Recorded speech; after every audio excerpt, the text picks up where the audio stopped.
Greetings, heathens and heretics, and welcome to another week of In the Abyss. This week, myself and Beandog. We're going to pause all talk of denim, studs, and songs about battles and things like that, aren't we? For a change. Surely Um, not all talk of denim and battles. well, maybe not all, but yeah, we'll get to that. This week we're joined by the amazing Jo Quail, who's Welcome. Hello.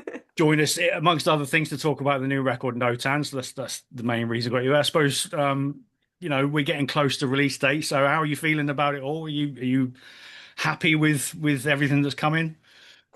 Yeah, I feel always I feel a little bit apprehensive when I release a new record because I try never to make the same record twice, so I can't really guarantee how it's going to be received. But I feel happy with the music on there. And the thing I'm most grateful about, I've got an incredible team of people with me who've been helping me with social media and helping me with like PR and stuff like that because it's on back on my own label again.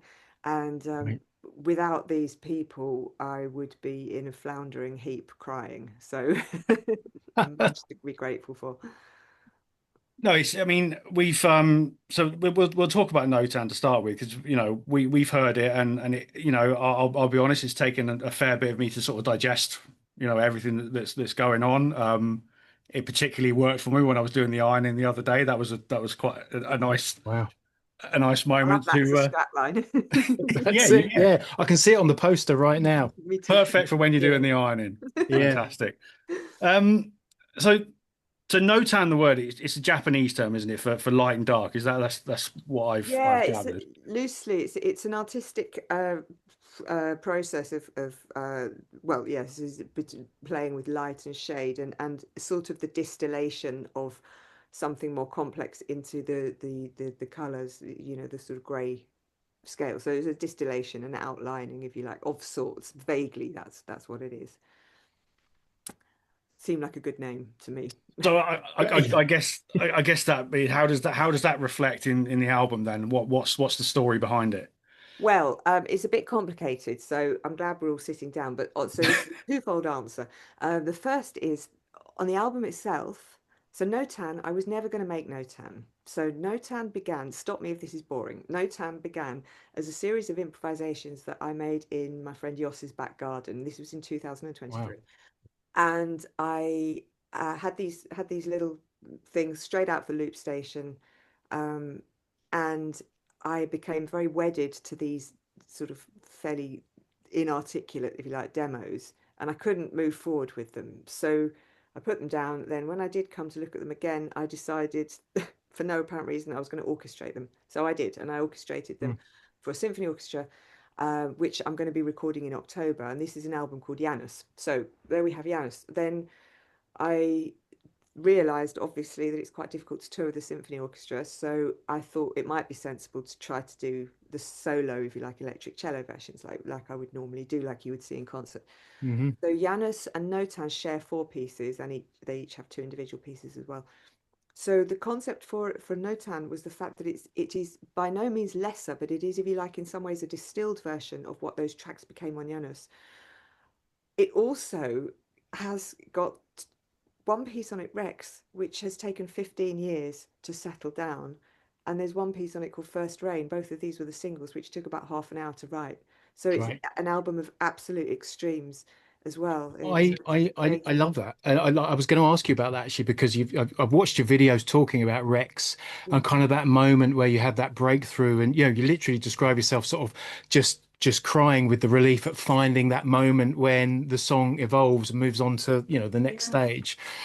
And I just wondered if all of the songs are that take that much sort of wrestling with, or but I mean you've just said not that's not always the case. It's not always the case. I mean, what we don't know, again, stop me if this is becoming pretentious now, but what we don't know is the unseen journey of each piece. I mean, I don't know how many dreams or how much ramifications I went through at some point in order to have been able to create or to be a conduit for First Rain in half an hour. It could be that it was the result of some great trauma, age three, or falling out of a tree. We don't know these things, but the point is, some pieces come without um, ceremony, Mm. just without anything, without a fanfare. Just there they are. and other pieces like Rex. I think because Rex was the first track on my first album, From the Sea, as well, and it was quite. Um, I was very unsure of things at that point, unsure of being a soloist, even actually, to be honest with you, unsure of being a cellist. I mean, I was still fairly fresh out of the period of time when I hadn't played for a long time. So Right. everything felt quite new. And Rex, it was always close to my heart because it was this first piece and because it Mm. had this quartet, and it was me trying to sort of make like children, little children, but we make the first mark on a piece of paper. That was me doing that. But there was something about that piece that I wanted it to I wanted it to unfurl, and it Mm. couldn't, and it didn't until that moment that you described that I was talking about on the videos as well, where um, it was just just played it, and I couldn't even tell you why. I don't know why I picked Rex up, but it was that Roadburn Festival online thing. Everything was Right. crappy. Nobody was doing any gigs or anything at all. I didn't feel comfortable with streaming. I did, blah blah blah. We were all in the same boat. Yeah. But I just Mm. Yeah. started to play Rex again. I think because the opening is the big C string. So if you need to solve many problems, it's very good to just sit and play a very big C string. And Right. then That's good advice. yes, always I recommend it. But then yeah, then as I said in the other video, that chord sequence came, and it's by no means something that's earth-shattering as a chord sequence, but how it came at that moment with that quartet running over the top, suddenly Yeah. there we were. Well, just to share with you, because I think it's, having heard the album, it's a really powerful moment on the album. And Mm, actually, I thought that my first playthrough is like one of the kind of notes I scribbled down was just when these huge chords just come crashing in and give it weight. But mhm. that was before I'd heard you speaking about it and how that was actually quite a key moment in you sort of realizing that version of the song. So it translates, it kind of it absolutely hit me in the same way I think it clearly hit you as you were writing the piece, which I think is fascinating. That is so cool, Bean. That is so cool, and in a sort of humble way, that tells us what I hope, even in concerts as well, is that without words, we can convey still an enormous sense, an enormous feeling. I mean, emotion, or just a sensation can be conveyed through sound. I firmly believe this. Mm, And yes, and I'm glad that it reached you in that way. yeah, absolutely. I'm gonna interested to backtrack slightly because we sort of at the top of this episode we said we're not going to talk about denim and battles, and here we are sort of speaking to you and you're sitting in front of that beautiful cello behind you, and there might be people watching this thinking, why are they talking about cellos? And I kind of wanted to just briefly make the connection, why sort of you're on our radar, and I'd categorize your music and what you do in terms of how it relates to heavy music as like those who know. And just a bit of personal history. My first experience seeing you perform was with Amen Ra down in Heaven, and Arctangent as well, and Enslaved more recently.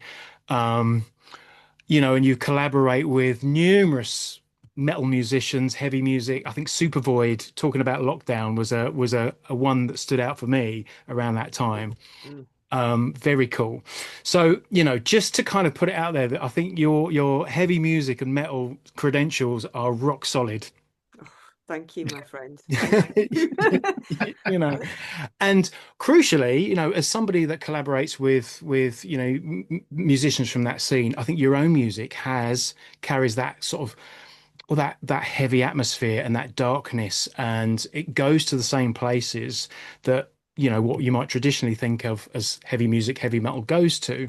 Ah, So bringing that back to Notan, is there an overarching sort of theme of the album? Would you categorize it in any particular way as a collection of songs?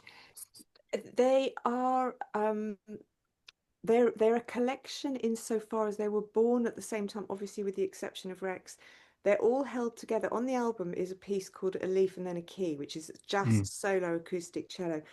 Um, they are all, both Notan and Janus, the orchestral album, are all held together by that one piece. So there's Right. aspects of that piece which have which have become the DNA for all of the other tracks, all the bits and pieces. So in that sense, as far as I'm concerned, they're a collection. Like if I was to Mm. present to you, a series of 6 paintings that had all been created in the same kind of era, or something like this. Um, they sound probably quite different. Also, it's the first time I've released a piano piece, but Mm. it had to go there. It was right to go there. That's the simple as that. It could have gone to for Dappled Things, which is my found sound design. It could have saved it for the next records, but it needed to go there. So the only collective aspect, I suppose, is the fact that I feel they all belong together. Mm. So that's, and there's quite a nice. I mean, somebody said with because Rex is very much the well, Rex we have, if you like, could be argued that we have a male archetype, but we have the king. Butterfly, the first track on the album, is very, very much about the authority of the feminine archetype. So it could be that we look at balance like that as well, and perhaps we have a masculine, feminine running through it. Mm. I didn't set out to do that, but that could be one interpretation as well. That's a bit pretentious, isn't it? Sorry. Well, not at all. No, bring it. Bring the pretension. I mean, I'm fascinated by Butterfly because it's such a pretty name, really, for a song Yeah. that's just. I mean, it's got this sense of foreboding dread. It's almost like Lovecraftian in the sort of size of that feeling about that piece. Wow. I'm interested in the contrast there because it's a heavy, heavy song. Thank you. I'm glad. I'm glad you think that. So Butterfly Dance, the title, the piece is about there's a folk story called La Mariposa, which is for the butterfly dance, and it's an American Indian ceremony, and it's people come from everywhere to watch this ceremony, and they think that they're going to see the ballerina, like in the beautiful wings and all this sort of thing, and the drums begin, and then out comes the oldest woman of the tribe, and she is the one who performs the butterfly dance because she's the only one who has the authority. She has seen all of the births, all of the deaths, everything else that's gone on. She has a core of strength and resilience and steel, and she is therefore the only person who is permitted to perform this big, big dance because she, like a butterfly, can go and she can touch everybody. She can be everywhere, and that is what. And because don't know how much depth you want to go into here, but because of recent medical things for me, so I've moved into the new phase of the Crohn now. So I'm quite happy to talk about this, but I had a hysterectomy in October. Some complications afterwards. Everything is fine now, but I was immediately put into this new phase of life, and with that, for me, came this truth and certainty. It's basically like noise fell away. That's the only way I can describe it. And it was just this core of right, here we are. Mm. Here I am. You know, does that make sense? It's Yeah, Yeah, like a yeah, yeah. centering. It's just, yeah, just suddenly knowing your center. yeah. Being prepared to recognize that maybe the center artistically will shift as well, or personally as well, indeed. But Mm. um, I think music is that is what I wanted to try to convey with that, with the weight of that as well. And just I hope that if people listen to it, they will get hold of that same like yeah. I don't know how many swear words I can use on YouTube. All of Sorry. them. As many We've as got a many as bingo you want. card. Have you? There's that great poster that's floating around. It said, "Once upon a time, a very nice lady said, 'Fuck this shit' and lived happily ever after." And that's butterfly dance. Right. I love that. There you Yeah, go. yeah, Put yeah, put that one yeah. on the We're all for that. poster. We're all for that. I mean, what I get from your music, so is it's listening to it makes it challenges the preconceptions of what heavy is. Okay, so just to give you a bit of an example, my 14-year-old son has recently discovered metal, and and he listens to a lot of this sort of modern extreme, deathcore, whatever we call it, and most of which we find is a load of rubbish. But we're trying to explain to him that the heaviest album you'll probably ever hear is Black Sabbath's debut, Right. right? Yeah. Because it creates an atmosphere, and it's not just about distortion and growling vocals and all that kind of thing. It's all about the atmosphere just as much. So, and that's what I get from your music. And like Bean said, on Butterfly, it's such a heavy track. Mm. So I think that, I was going to ask you about why you think it is that the sort of post rock and post metal community really embrace your music, and I can only, from my point of view, I think it's that, Yeah. Well, if that makes sense. yes, yes, it makes sense. Thank you for saying that. I mean, I would say that they embrace my music because they're really broad-minded and they're not blinkered as an audience at all. Yeah, You are, they, we are not. And that is the most generous compliment you can give to an artist is to give them your time, listen to them, yeah, and then make a decision after that. I mean, I think that perhaps these audiences recognize or they appreciate shape and density and intensity in sound. And so we know that something is heavy because there are moments where it sits next to something which is not heavy. Something is yeah, only heavy if there is something next to it which is a filigree lace, because otherwise we're just all, turned up to 11, so to speak. That's coming out soon, actually, isn't it? Spinal yeah, Tap. yeah. It Anyway, Couple of is, weeks, yeah. isn't it? Yeah, it's very important. I tell all my students that's compulsory viewing. Um, but and you see that's something that you get in post rock. It's something you get with bands like Amon Ra as well, because there's Mm, those moments of absolute fragility where mm, Colin, if you like, his voice is just suspended there, and then of course everybody comes crashing in, yeah. um, which is in the same way what one might get in some of the large sort of symphonies and things like that. Mm, We mm, don't just roll along, 100 miles an hour all the time. So perhaps and that's true of my music. I couldn't yeah, do that, even if I wanted to. So yeah. yeah. You've got to have that contrast, and yeah, that is what I love about post metal. I mean, it to go from the most delicate sort of piece and then bang, it yeah, just right. hits you, and it hits you right Mm, here, and Yeah, there's no other form of heavy music that does it. I And agree. sometimes it's just yeah, it gets sort of blown away by it. Yeah. Have you heard of a three piece from Cambridge called The Grey? I don't know if I have, but I'm going to check it out afterwards. Yeah, but definitely check them out. It's a recent release called Kodoc. They're friends of ours.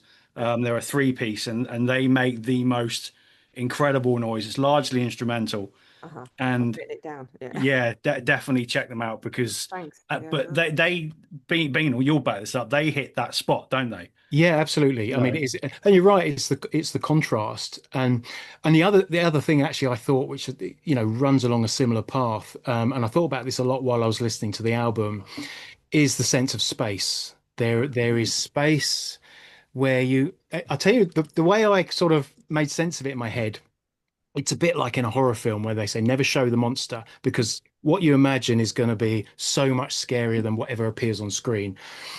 And it's true of music like yours, or certainly on this album, are there those moments? I think of a song like Embrace, which just kind of hangs in the air and just lets you fill it up with whatever you're carrying at the moment. And that could be anything. Today it could be something different to tomorrow.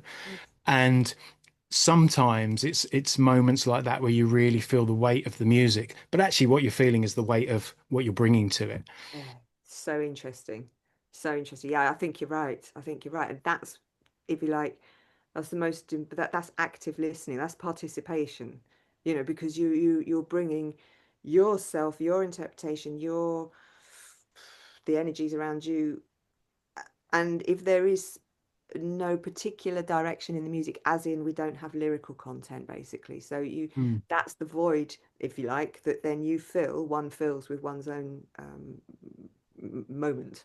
So that's cool. That's really cool.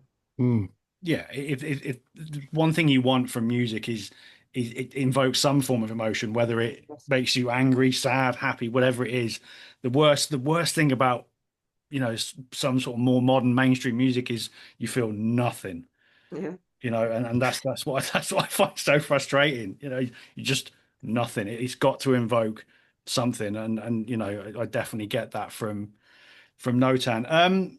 We talk a little bit more about Yanis then, about where that is compared to Notan. So you said it's a full orchestral Yes. Full work. symphony orchestra. Yeah, yeah. So it begins with butterfly dance, funnily enough, and then in that instance, though, butterfly is orchestrated. So what you've got with with the big E flat, see that big riff Yeah. at the beginning.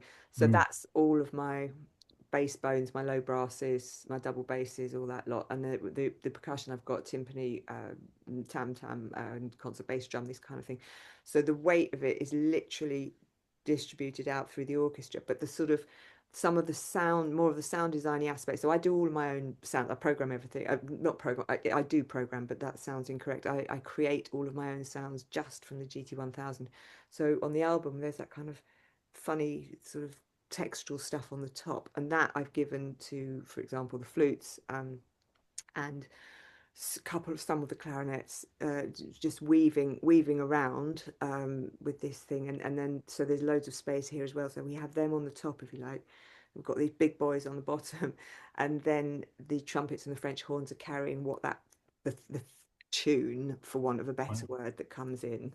um, and then at the end, I love to do this with the orchestras as well. I give all, oh, this is in the next piece, Helmi. I use the orchestration in such a way where I make them behave as like, it's like a reverse sound. So basically, I give them with the dynamic directions and the stop on the note, so the whoosh and the stop, like this kind of like, so the note grabs for something that's not there, and it does this over and over towards the Wow. end, and it's just, it's using the orchestra. I mean, orchestration and sound design, composition, whatever, they're all the same things. It doesn't matter whether we're dealing with notes, instruments, or frequencies, or synths, or trombones, or whatever else. We're talking the same language all the time. So it's just how we use the palette at our disposal to create these environments, Yeah, I mean, I was about to use exactly that word. It's how many colors you have in your palette, and that could be from different worlds, Yes, electronic, acoustic instruments and everything. But yes, it all exactly. makes for everything has a different effect, doesn't it? Uh-huh. Yeah, yeah, yeah, totally. Yeah. Yeah.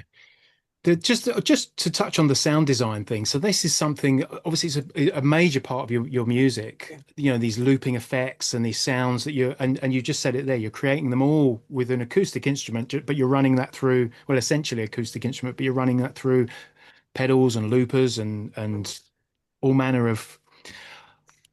Witchcraft. Yeah, when did that start? What was exciting about that for you, and when?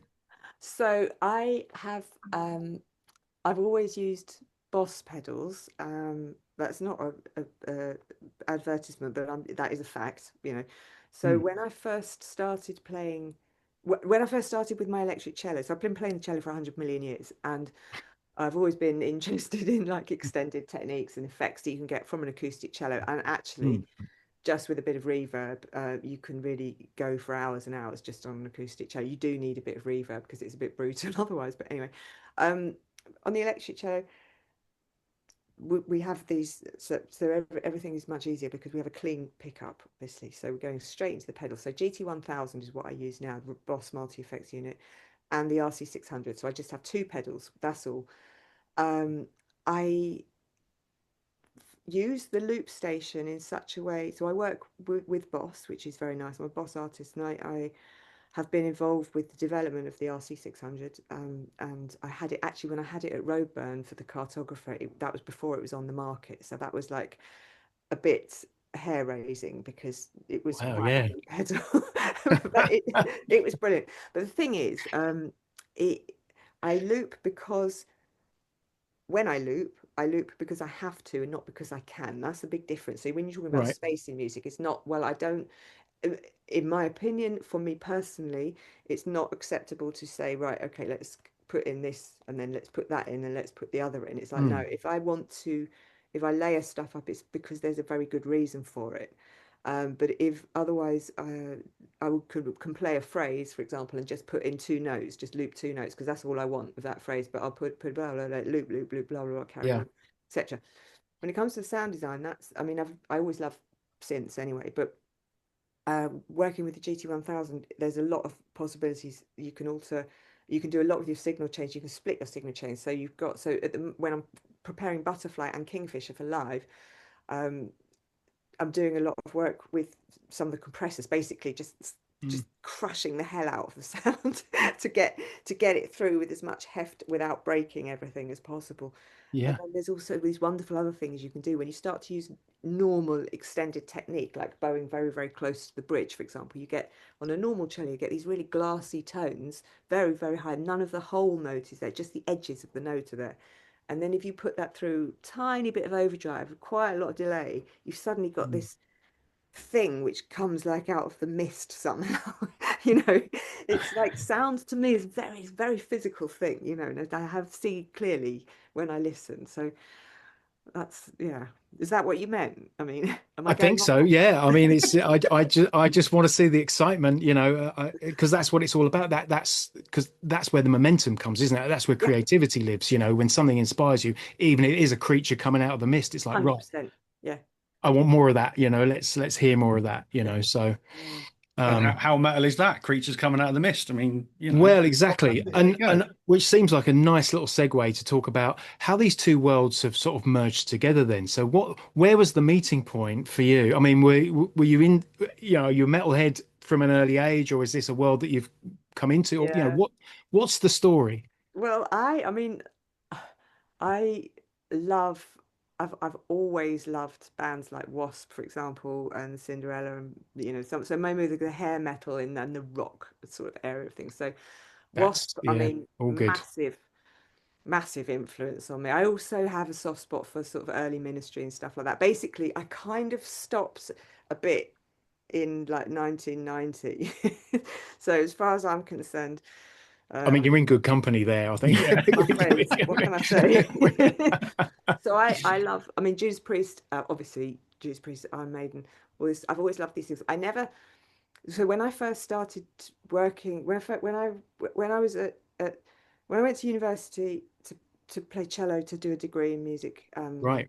there was no Apocalyptica. Tina wasn't playing. There was nobody was doing. None of us were doing anything. So none of us, put myself in their bracket. Point is, no, they were not there doing anything, and I was a 18-year-old cellist who was a square peg in a round hole, basically. So I used to at uni, I used to DJ like rock and metal nights, Oh, and cool. sort of, yeah, vaguely get by on the actual academic. The thing is, I'm lucky because of the way I was taught from when I was a tiny child. So music theory and harmony stuff like that was taught gently but very, very well early on. So Hmm. it was not like a big struggle or anything. Analysis, score analysis, stuff like that, or any kind of harmonic stuff. So where I did struggle was feeling comfortable playing the actual cello, which, as you can imagine, was a bit of a downer, really. And in fact, when I finished my degree, I stopped playing for a long time afterwards. But going back to the original part of your question, so for me, um, that area of metal has always been part of my life. I mean, since I was tiny as well. With my dad would play like stuff like, I don't know, the Kinks, Tony Joe White, these kind of Yeah. things. Whereas my mum was really, and still is, they're both into their own music. She's very into classical music. No, nobody stuffed it down anybody's throat, but it was just there in the house. But I think I loved, I mean, maybe it's deeply psychological, I'm not sure, but I love the I loved the power of the metal of the 80s. I'm interested now when I listen to it because obviously no one was drop tuning then, you see. So everything Mm. about as heavy as you got was E, really, perhaps E flat now. But you listen to um like Wild Child or something like that, there's a hell of a lot of 4K, a lot of top end in that sound, but Right. it's Yeah. Yeah. great, great song. And maybe it's the hedonistic thing, maybe it's the masculinity, maybe I needed this, other side of things, this balance. I don't know, but for whatever reason, I love it. I still love it. Um, I said to John Seltzer once that my dream in life was basically my musical aim was to have Wasp meets Arvo Part. That's where we're going. I So mean, Spiegel Im Spiegel. It's one of the greatest pieces of music ever. I mean, right, I right, adore it, and it speaks to that what I was talking about before. There's so much space in there. You can bring to that piece right, whatever you want. Um, exactly. Yeah. but I'd love to hear that. And on that point actually. So you very briefly mentioned Iron Maiden. You sort of mentioned Judas Priest and Iron Maiden. And I can hear Iron Maiden in Rex in particularly. There's that Ah, kind of almost like Celtic repeating yeah, refrain. yeah, To yeah. my ears, that sounds at home on an Iron Maiden record. It's the sort of melody that they might sort of bring out. So it's there. It's definitely Mm, in the music. yeah, yeah. I You think know, you might not recognize it in the way it's presented, but I could hear it straight away. oh, that's really cool. That is really cool. Thank you. Well, I mean, that's just what it's an interesting piece actually. I mean, I wrote down, I was kind of writing notes and I thought it reminds me of like what Max Richter was doing with Vivaldi, Yeah, but with Iron Maiden, you know, and great, like that's kind of so I'm instantly going off in all these different places in my head. great, Um, great. you know, so thank you for that. Awesome. Yeah, I'm really happy. especially this sort of more recent era of Maiden, isn't it? It's very they're a lot more. I guess it comes with age with a band like Iron Maiden. They're a lot more overblown, and there's a lot more drama to them now. Mm. And yeah, I completely I didn't actually clock that, but now I think about it, yeah, you're 100% right. I can hear it as well. It's Yeah. Yeah. this is why it's hitting the spot, isn't it? So, so just to go back to the connection then. So, you know, you've grown up with this love of guitars and the power of the open E. Um, so when did the collaborations begin? When did you start becoming actively involved and, you know, maybe working with other artists? That was so that was quite early in my career. In fact, the reason probably that we're sitting here talking is because way back when I used to play keyboards in a band for a while, and um, way back when there's somebody who ran a record label, the man said, "Oh, you used to play the cello, didn't you? My friend is looking for a cellist," and it was for Whitby Goth Festival, and it was Rose McDowell, who is half of Strawberry Switchblade at the time. Wonderful, wonderful lady.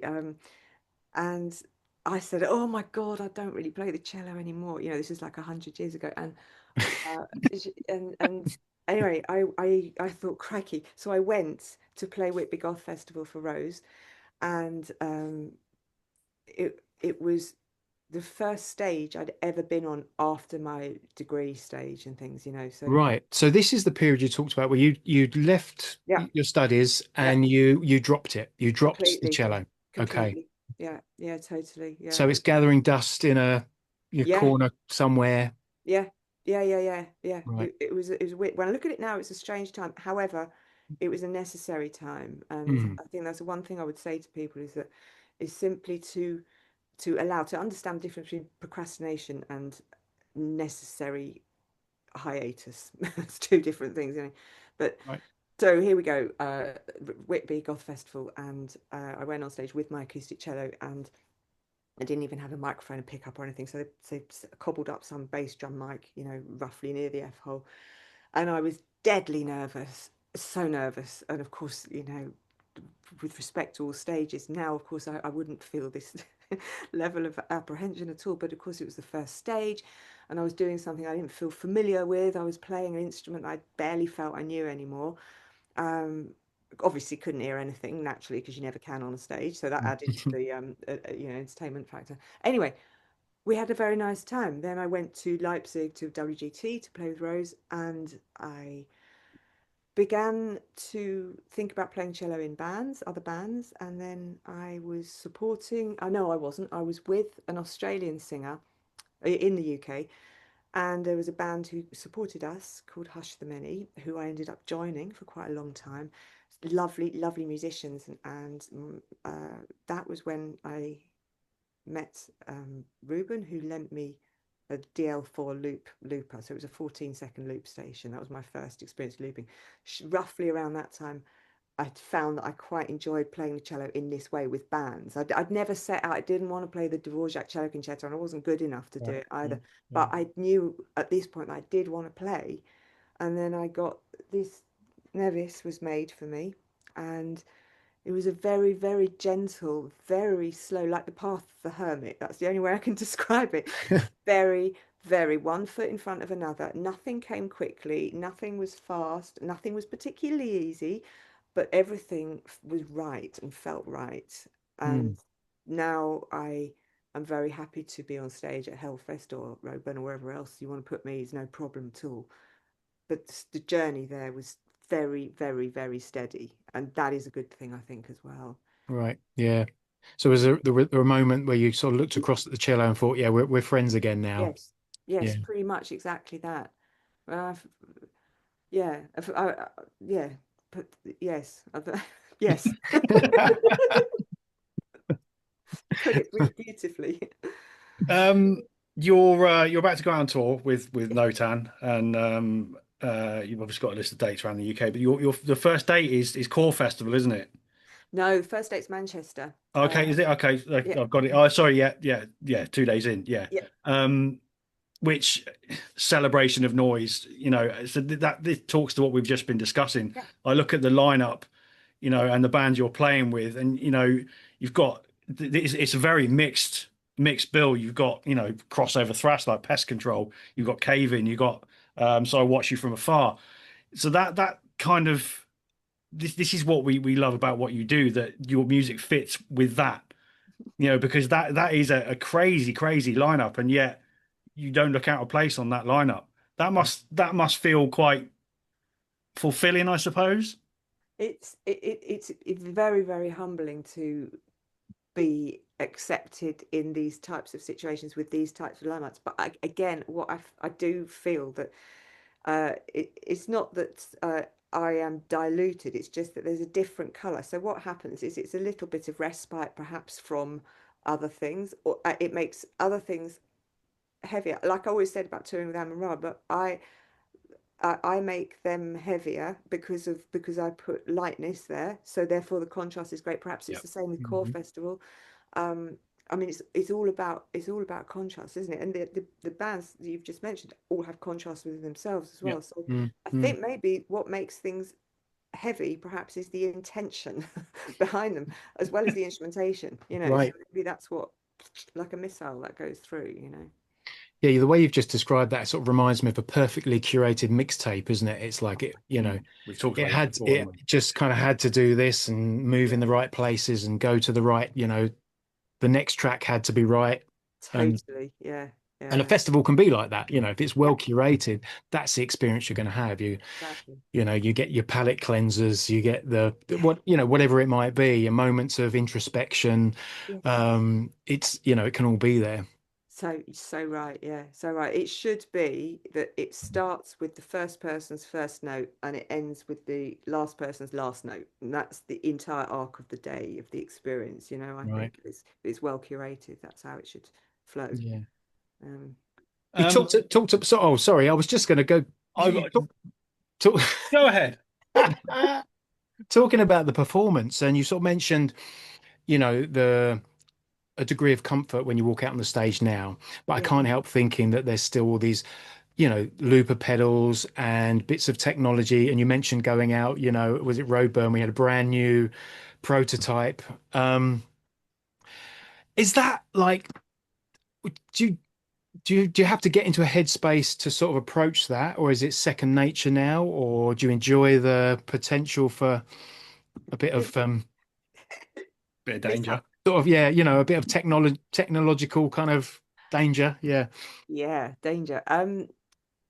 So I think that the practical, physical side of remembering what to press when and where, that's Mm, something that is why we practice and why we work hard in our studios or our music rooms or whatever, because when we get onto the stage, all of that counts for everything and counts for nothing as well. So basically, I mean, this is coming from someone who's with gratitude. I've been on many, many stages all over the world, so I mm, know now that actually what you play counts for really quite a small percentage of the experience of the audience. But I don't mean you have to thrash about and do some great, theatrical performance. But I do know that the intention, again, we're back to the intention. The intention of the performance is what matters. It could be, and it's quite likely, and it happens, that I will, in the heat of the moment, press the wrong button. Now, I don't have any undo facility because I've reassigned all my buttons. So there is no safety net, Yeah, basically. you really are on the tightrope there. Yeah, Yeah. 100%. But that's okay because if I press the wrong button, my only option at that point is to make a new piece of music out of whatever the hell is about to happen. And Right. I can try to imagine what's going to happen as I'm playing and as I'm thinking, what have I just done? And then the loop returns and I realize what I've just done. This has happened quite a few times, you know. But at that point, what you do then is you make a new piece of music. And if it suddenly gets incredibly chaotic, because for example, I did this with Forge quite recently, it was a big concert. I really wanted to impress somebody who had got their shit together. And its Forge is 15/8 and it runs on a 4 bar side. So basically 60 beats that you can play with however you like and you can divide up. Anyway, so there's this great euphoric moment where everything's supposed to kick in. And what happened was everything did not kick in because I pressed the wrong button. So I was like, shit. So, okay, we have to go a different way. So, in which case, we've just brought everything back down. So now it's playing away. And so the whole thing was a bit drone based by the end, but it sort of crept up from edgy to really, really gnarly. And then I just switched the whole lot off. And that was the finale of the concert. Nothing like the piece was meant to be, but it was okay. I would have Yeah. preferred to give an accurate rendition. But again, it's not about that. On the stage, it's not about re re faithfully regurgitating the album. It's No. about let's Right. be in a new space and see what happens next. Yeah. You know what I mean? Yeah. 100%, you know, and I think just to speak to that realism, you know, a track like you've mentioned, a leaf and then a key, I think, Yeah. which I think is quite compared to other tracks on the album is very naked. You know, it's kind of more traditionally presented cello playing, but I love the sound. You can hear the scrape and the knocks of the instrument, and you know, it's so real. And that's the experience that we crave, I think, as listeners. It's Yeah. that just to be reminded that this is a musician in a room and it's in real time and anything can happen. And Yeah. if you can do that live, fantastic. If you can do it on record, fantastic. I think for me, that's where the magic lies. Yes. Yes. I'm so, so glad that you feel like that because that was one of the things because I worked with Gomez to produce this album. Mm, And one of the things I said to him was that I wanted I recorded everything here and I wanted to leave in, you know, the taps of the things, the breathing, especially obviously when it was acoustic, you know, you can hear the breathing, you can't on the mm, electric. But I didn't want to tune anything. I didn't want to repitch anything. I just left it all as it was because I think that especially today, this is very, very important. The stage is the one place where we are absolutely certain that this is not AI coming to us. This is mm, reality. This is real human being. And the connection is very important. So the connectedness between the audience and the performer, I think is a triangle. So we have stage, performer, and audience. And the whole thing, the stage has its own personality, very distinct personality. And the thing this is constant exchange of energies through a performance. And that's why it's important as far as possible to for me to be able to create an album that is as far as I can reflects that liveness. And most of the time mm. people tell me my records are crap compared to my live performances. So I've tried to get it right this time.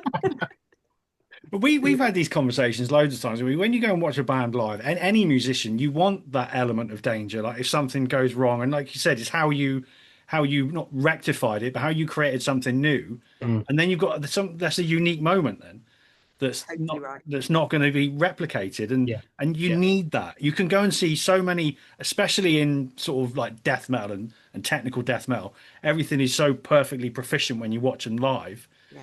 but it gets boring quite quickly because it's all the same. You need a little bit of something else going on. You know, Yes. people used to slag off Jimmy Page because he was sloppy. You know, but Fancy the thought. Yeah. it's just you wouldn't want Led Zeppelin to be the perfect article. You No. want a bit of danger and a bit of drama. I mean, the Who would not be the Who if they were quantized, really. You know Exactly. what I mean? I don't know. Exactly. I guess it depends. It depends what we're after. It depends why we're going to a gig and what we're after. And perhaps some of us go because actually what we want is that precision, because within that precision, we don't have to think and we can immerse ourselves, Yeah. you know, almost Mm, like being at, Yeah. mm. you know, a Tiesto rave thing or something, you know. Right. And Yeah. perhaps we're all different. Luckily, we're all different, It eh? is a huge conversation because, you know, earlier in the podcast, we mentioned a band like Ministry who built their career on this precision, sharp, sort of Mm. rhythmic sound. But Mm, that is a voice in itself, you quite know. right. Yeah. Um, so who knows what the answer is? But I think it to sound a little bit again pretentious, it just comes down to sincerity. I think Yeah. it's if music is honest and sincere, then it's good as Yeah. far as I would judge it. And I think sometimes that's the thing that maybe you pick up and feel less favorable on is it's like if something's done to, I don't know, for convenience or just to create something that's not real, I think it has to be sincere. Yeah, I agree very, very much with you. And yeah, it's interesting. When I listen to some of the stuff that my daughter's listening to now, I hear much merit in it. I mean, the production values are sky high, Mm. and it's very, very impressive. Oh, having said that, she also listens to AC/DC, and I mean, I've done a good job, right? So Oh, good. she's got Van Halen, Eddie Van Halen. Yeah, I've done it right. But she's, we listen to I don't know, lots of things I don't even know what the terminology is for it. It's like people saying a lot of rude words in a kind of growly voice with a really slow beat. It's got groove. I mean, it's Yeah. pretty impressive. Um, but the production is great. So okay, well, I wouldn't necessarily gravitate towards that. We went to see 80s, the K-pop band in February at the O2. It was a brilliant concert. Complete. I mean, not my cup of tea musically, but it was a show. So Mm, it's mm, it's mm. it's fulfilling a different uh category. So and we're all different, but you're right. I think for perhaps the way the three of us and other people the way we move, we respond to authenticity and Yeah, sincerity. Mm. yeah, yeah, definitely. Mm. So just going back to your tour dates then. So you're covering, a big part of the country. You're playing a venue in London that I've never heard of, and I had a look at it, and it looks like the most incredible space. Mm. So tell us where you're playing and when, and where people can come and see you, and in particular that London venue that the name of it is, Omira. that's it, Omira. Yeah, Yeah, Right, that's not one I know. no, no, it's not. It's not one I knew before either, actually. So Tyler and John found that one for me. It's beautiful. It's at London Bridge. Obviously no parking, but whatever, that's fine.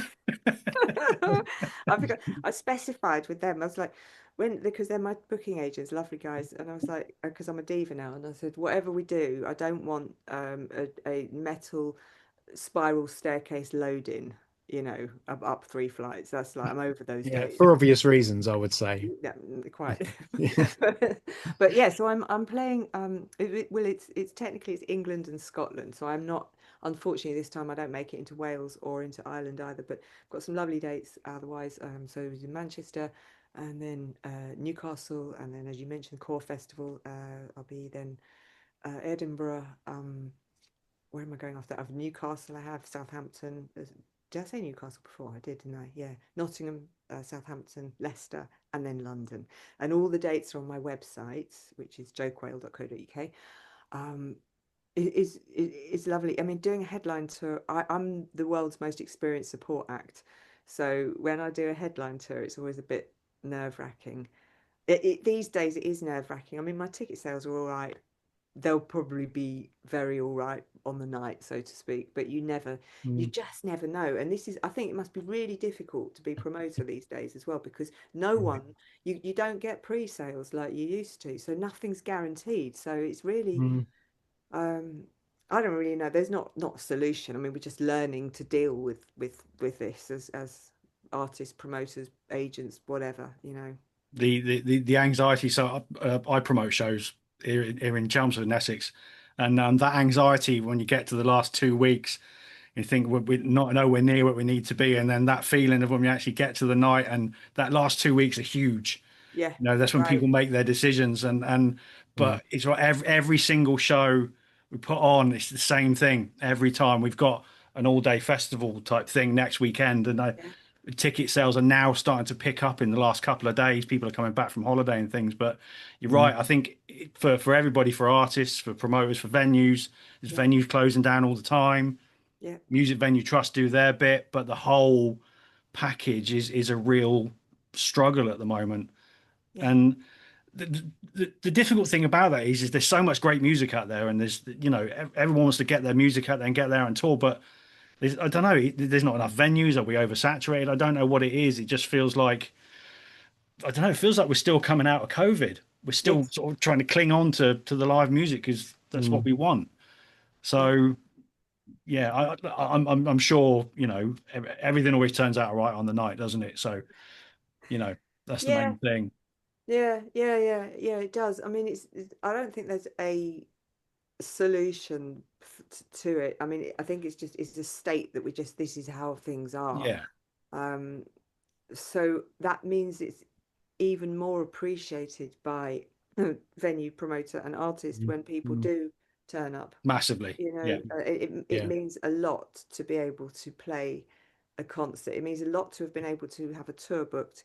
So there were a series of promoters who had enough faith in the idea in the first place to say, yeah, all right, we'll stick her on here, you know, or whatever.